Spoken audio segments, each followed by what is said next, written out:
وما أرسلناك إلا رحمة للعالمين۔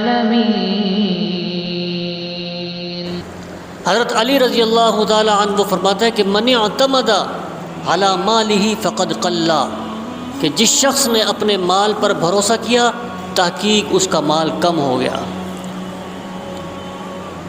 من اعتمد علی علمہ فقد ضل، حضرت علی فرماتے ہیں کہ جس نے اپنے علم پر بھروسہ کیا تحقیق وہ گمراہ ہو گیا۔ من اعتمد علی سلطانہ فقد ضل، فرمایا کہ جس شخص نے اپنی سلطنت پر، اپنی بادشاہت پر، اپنے عہدے پر، اپنی حکومت پر بھروسہ کیا کہ میں وزیر، میں مشیر، میں صدر، میں وزیر اعظم، میں افسر، فرمایا کہ فقد ضل، وہ ذلیل اور رسوا ہوا۔ اور فرمایا کہ من اعتمد علی اللہ، اور جس شخص نے اللہ پر بھروسہ کیا فلا قل ولا ذل ولا ذل ولا اختل، فرمایا کہ نہ اس کا مال کم ہوا، نہ اس کی بادشاہت کبھی ختم ہوئی، نہ اس کی عقل میں کبھی فتور آیا۔ وکفیٰ باللہ وکیلا، پھر اللہ تبارک و تعالیٰ اسی کو کافی ہوتا ہے۔ ہم تو ایسے ہی بس لگے ہوئے ہیں نا دنیا کے پیچھے، نہ کسی کی چھوٹے کی تمیز، نہ بڑے کی تمیز، کوئی ادب احترام۔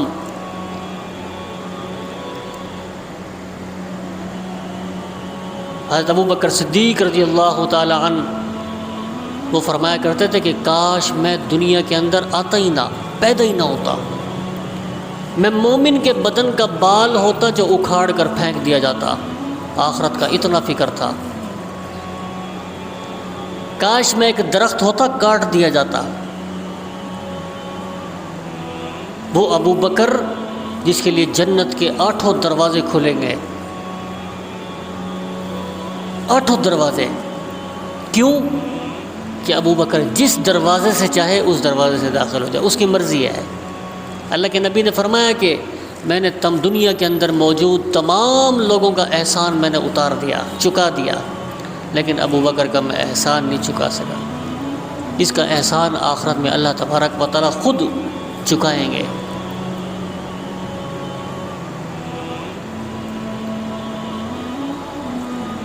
کہتے ہیں کہ فاتح دمشق حضرت عمرو بن عاص رضی اللہ تعالی عنہ جس وقت وہ ایمان لائے، ان کے ساتھ 2 آدمی اور تھے۔ کون؟ حضرت عثمان بن ابی طلحہ اور حضرت خالد بن ولید رضی اللہ تعالی عنہم۔ یہ تینوں اکٹھے اسلام لائے، اکٹھے اللہ کے نبی کی خدمت میں آئے، حاضر ہوئے، یا رسول اللہ مسلمان کر دیجئے۔ کلمہ پڑھا، مسلمان ہو گئے۔ اللہ کے نبی نے فرمایا کہ آج مکہ نے اپنا جگر نکال کر پھینک دیا۔ ایسے عظیم لوگ تھے کہ مکے نے اپنے جگر پھینک دیے، اپنا سب کچھ، جو کہتے ہیں نا کہ کریم، وہ ایمان لے آئی۔ کہتے ہیں کہ حضرت عمرو بن عاص رضی اللہ تعالیٰ عنہ جب ان کا آخری وقت آیا نا، تو داڑھی مبارک آنسوں سے تر تھی، رو رہے تھے۔ بیٹے نے کہا، بیٹے کون؟ حضرت عبداللہ بن عمرو بن عاص، وہ اپنے والد سے پہلے مسلمان ہو گئے، صحابی کے درجے پر پہلے فائز ہو گئے، یعنی کہ بیٹے کا مقام باپ سے زیادہ۔ تو کہنے لگے کہ ابا جان آپ کیوں رو رہے ہیں؟ آپ تو ایمان لے آئے اور اللہ کے نبی نے کئی مرتبہ آپ کو بشارت بھی دی۔ فرمانے لگے کہ اے میرے بیٹے، مجھ پر 3 دور گزرے، 3 زمانے میرے اوپر ایسے آئے، ان میں ایک زمانہ پہلا یہ تھا کہ اس وقت میری زندگی کی سب سے بڑی خواہش یہ تھی کہ میں اللہ کے نبی کو قتل کر دوں۔ اگر میں اس وقت مر جاتا، اس دور میں مر جاتا، تو کہنے لگے کہ مجھے یقین تھا کہ میں سیدھا جہنم میں جاتا۔ کہتے ہیں کہ وہ دور بھی گزر گیا۔ کہتے ہیں کہ پھر دوسرا دور میرے اوپر آیا، میں اللہ کے نبی کی خدمت میں حاضر ہوا ایمان لانے کے لیے، میں نے بیعت کے لیے ہاتھ بڑھایا، اللہ کے نبی نے بھی اپنا ہاتھ بڑھایا۔ کہتے ہیں کہ جب اللہ کے نبی نے ہاتھ بڑھایا تو میں نے اپنا ہاتھ کھینچ لیا۔ اللہ کے نبی نے فرمایا کہ اے عامر کیا ہوا، اپنا ہاتھ کیوں کھینچا؟ تو میں نے کہا کہ اللہ کے نبی میں آپ سے ایک معاہدہ، ایک شرط رکھنا چاہتا ہوں۔ اللہ کے نبی نے فرمایا کیسی شرط؟ میں نے کہا کہ اللہ کے رسول میں یہ چاہتا ہوں کہ میرے جو پچھلے گناہ ہیں وہ سارے معاف ہو جائیں۔